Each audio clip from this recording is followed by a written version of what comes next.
1,00,000 మంది శివభక్తులతో కలిసి మహారుద్రాక్ష పూజలో పాల్గొనండి. వెంటనే కాల్ చేసి మీ పేరును నమోదు చేసుకోండి. నమస్తే, welcome back to Suman TV. Present మనతో పాటు ఉన్నారు ఫ్యామిలీ కౌన్సిలర్ రజనీ రమ్మ గారు. నమస్తే మేడం. నమస్తే నవీన. కొత్తగా ఏదైనా ఎగ్జైటింగ్ గా అనిపించింది అనుకోండి, థ్రిల్లింగ్ గా ఉంటుంది, ఏదైనా సరే అది ఫీలింగ్ ఎమోషన్ బాగుంటుంది, కానీ అది టెంపరీ. కొత్తగా కనపడేది కొంచెం ఆకర్షణీయంగా ఉంటుంది. అయితే దీనికి సంబంధించి నేను ఒక మూవీ గురించి మాట్లాడతాను మీతోటి. ఇంట్లో ఇల్లాలు వంటింట్లో ప్రియురాలు సినిమా చూసారా మేడం?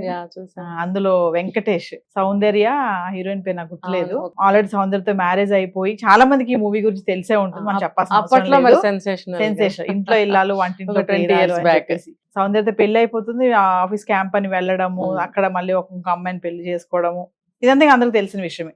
అంటే ఒక్కసారి దీన్ని తీసుకొని మనము హస్బెండ్స్ అంటే భర్తలు కొత్తగా అంటే పక్కింటి ఆమె కానీ ఎవరైనా కొంచెం అందంగా కనబడినా బాగా మాట్లాడుతుంటే ఎమోషనల్ అయిపోతూ ఉంటారు, ఎగ్జైట్ అయిపోతూ ఉంటారు. ఎగ్జైట్ అయిపోవడం అనేది అట్రాక్షన్ అయినా అది టెంపరీ అని కొంతమంది అనుకోరు. కొంతమంది ఆ ఉచ్చులో పడిపోయే వాళ్ళు ఉంటారు. అక్కడ ఆగి ఒక్కసారి ఇది టెంపరీ అని ఆలోచించే వాళ్ళు తక్కువ ఉంటారు. ఒకసారి దీని గురించి మాట్లాడుకుంటే ఎగ్జైటింగ్ అనేది టెంపరీ అనే దాని గురించి దీని అసలు ఏమంటారు అంటే? అయితే నవీన, ఈ ఇంట్లో ఇల్లాలు వంటింట్లో ప్రియురాలు అనే సినిమాలో థీమ్ వేరు. అదేంటంటే యాక్సిడెంటల్ గా తనకి ఒక ఇదిలో ఇరుక్కుపోతాడు, పరిస్థితుల ప్రభావం వల్ల అనుకోకుండా జరిగిన సంఘటన అది. కానీ తర్వాత అమ్మాయిని ఇష్టపడతాడు. ఎందుకనంటే ఇక్కడ భార్య తక్కువ అమ్మాయి ఎక్కువ అనేది మనకు చూపించలేదు. అక్కడ ఇష్టపడ్డాడు, తన వల్ల ఆ అమ్మాయి గర్భవతి అయింది, బాబు పుట్టాడు కాబట్టి అక్కడ కూడా తన బాధ్యత ఉంది కాబట్టి, ప్లస్ ఇష్టపడ్డాడు కాబట్టి ఇద్దరంటే కూడా సమానమైన ఇష్టం కలిగింది. ఈమె మొదటి భార్యకి పిల్లలు లేకపోయినా అదే ప్రేమ చూపించాడు. రెండో భార్యకి బాబు పుట్టాడు కాబట్టి ఇంకొంచెం బంధం ఎక్కువ కలిసింది అక్కడ. సో అక్కడ అలా చూపించాడు. ఇట్లా రియల్ లైఫ్ లో ఏమవుతుందంటే పరాయ వ్యక్తిని అవతల ఆడవాళ్ళకి పెళ్ళైనా అవ్వకపోయినా యువతల మగ వ్యక్తి ఎవరైతే ఉన్నారో అట్రాక్ట్ ఫీల్ అయ్యారు అని అంటే ఇది దొంగ చూపులు చూడడము, వాళ్ళని ఫాలో చేయడము, చిరునవ్వులు నవ్వడము లాంటివి చేస్తుంటాడు.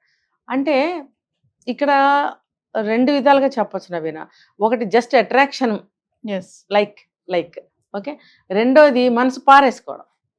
ఈ రెండోది జరగకూడదు. ఒక కవి చెప్తారు, ఎప్పుడో నేను చిన్నప్పుడు విన్న మాట ఇది. దేవుడు కళ్ళు ఇచ్చింది ఎందుకంటే సృష్టిలో ఉన్న అందాలన్నిటినీ చూడడానికి, కళ్ళతో ఎంజాయ్ చేయడానికి. కళ్ళు మన మాట వినవు, కళ్ళు మూసుకుని నడిస్తే పడతాం కాబట్టి కళ్ళు అన్ని చూస్తాయి. ఇటు చూస్తున్నా చివర్ల నుంచి మనకి కనిపిస్తుంది, మంచి చూస్తుంది, చెడు చూస్తుంది కదా. మనం కళ్ళాలయం వేసుకోలేం, అన్ని కనపడతాయి. అది ప్రకృతి సహజమైనటువంటి విషయం కాబట్టి చూడు, కళ్ళతో ఆస్వాదించు, కానీ మనసుతో నువ్వు దాన్ని ఎంజాయ్ చేసి కోరుకోవడం అనేది తప్పు. అయితే ఇక్కడ ఇంకొకటి ఏంటంటే కొంతకాలం కాపురం చేసినా సరే, స్టార్టింగ్లో అయినా సరే, 50 ఏళ్ళు వచ్చిన తర్వాత అయినా సరే దీనికి తక్కువ ఎక్కువ అనేది ఏమీ లేదు. ఇక్కడ ఏమవుతుందంటే అంటే వయసులో ఉన్నప్పుడైనా పెద్ద వయసులోనైనా సరే మనసు మన మాట వినదు అంటారు కదా.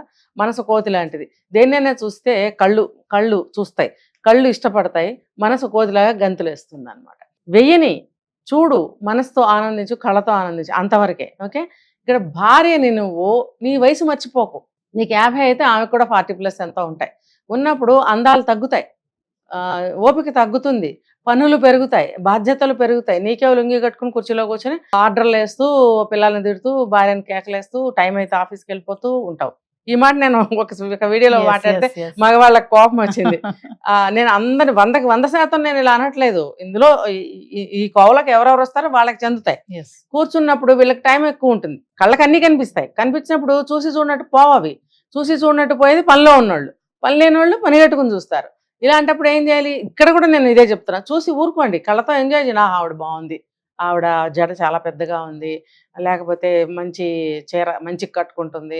ఇప్పుడు మగవాళ్ళు కూడా జడ పెద్దగా ఉంటే భార్యలతో అమ్మాయి జడ ఎంత పెద్దగా ఉందో చూడు, మా వారు కూడా అంటారు, ఏ అమ్మాయి జుట్టు ఎంత బాగుందో చూడు, తప్పే ఉంది, అంతవరకు ఓకే. కానీ ఇక్కడ నీకు అంత జడ లేదు అని అన్నారు అనుకోండి, ఇది ఇక్కడ కంపారిజన్ కిందకి వస్తుంది, కంపారిజన్ ట్రాప్. అదే, ఇది కంపారిజన్ కిందకి వస్తుంది. ఇది కనుక ఎక్కువ అయితే ట్రాప్, కంపారిజన్ ట్రాప్. ఇది చాలా తప్పు.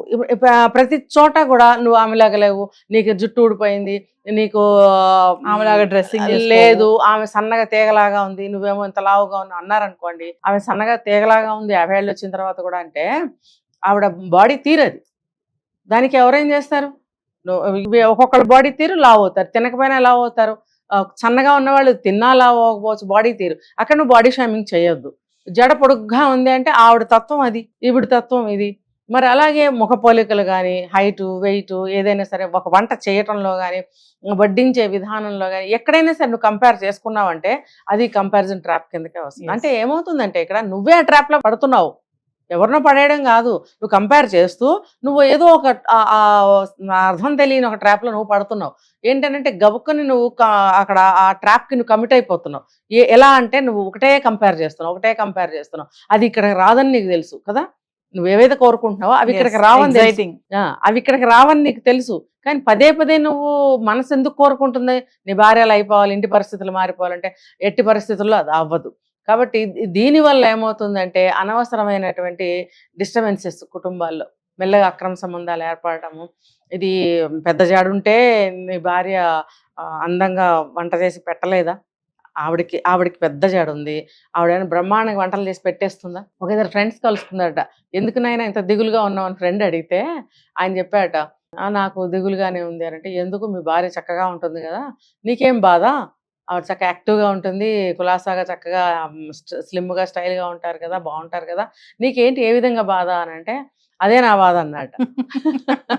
ఏంటంటే లేచిన దగ్గర నుంచి ఆవిడకి షోకులు పిచ్చి. ఓకే, కొంతమంది ఇళ్లలో ఉన్నా కూడా ఒకటే మేకప్ చేసుకుంటూ ఉంటారు, తల దూకోవడము, లిప్స్టిక్ వేసుకోవడము, అందంగా ఉండాలనుకుంటారు, డ్రెస్సును అలక్కుండా. ఒక్కొక్కరు పిచ్చి అండి, 2-3 డ్రెస్సులు మార్చుకుంటారు.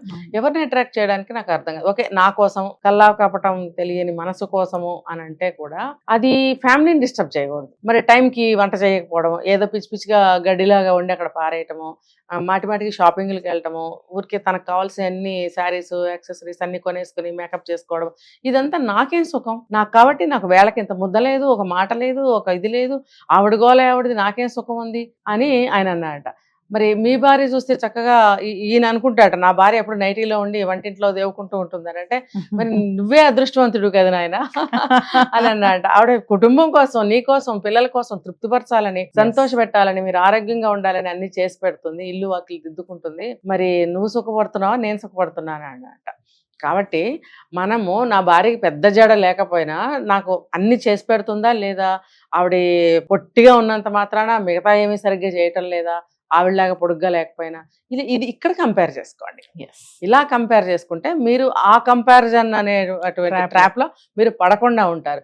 చాలా మంది విషయంలో ఇవి జరుగుతున్నాయి నవీన, ఆడవాళ్ళు కూడా ఉన్నారు ఇందులో. మా ఆయన సినిమా హీరో లాగా లేడు. అయితే నేను ఇక్కడ ఒక చిన్న మాట చెప్తాను. ఆ భార్య అయినా భర్త అయినా సరే ఒకళ్ళనొకళ్ళు ఆకర్షించుకునే విధంగా చనిపోయే వరకు కూడా అలాగే ఉండాలి. ఎందుకనంటే మురికి మొహంతో భర్త ఉండకూడదు.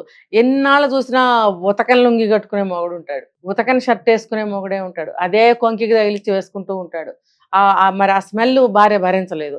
లేకపోతే నీట్గా తలదూకొని ఉండొచ్చు కదా అంటుంది భార్య, ఉండడు. అంటే ఇతను మురికిగా, మకిలిగా, మురికి గుడ్డలు వేసుకుని తలదూకోకుండా, మరి గడ్డం తీసుకోకుండా అలా ఉంటే భార్యకి ఎలా నచ్చుతాడు? అలాగే భార్య ఎలా పడితే అలా ఉన్నా భర్తకు నచ్చరు. కాబట్టి ఇద్దరూ కూడా ఒకళ్ళ కోసం ఒకళ్ళు అన్నట్టుగా నీట్నెస్ మెయింటైన్ చేయండి. అట్లీస్ట్ మీరు ఏదో పెద్ద సినిమా యాక్టర్ లాగా 24 గంటలు అందంగా అలంకరించుకోమని నేను చెప్పట్లేదు. మినిమము భార్యాభర్తల మధ్యన ఒక సంబంధ బాంధవ్యాలు బాగుండాలంటే నీట్నెస్, కొంత ఆకర్షణీయంగా ఉండటం అనేది తప్పనిసరి. దీన్ని పక్క వాళ్ళ దాంట్లో చూసుకునేటట్టుగా మీరు చేయకండి. Thank you.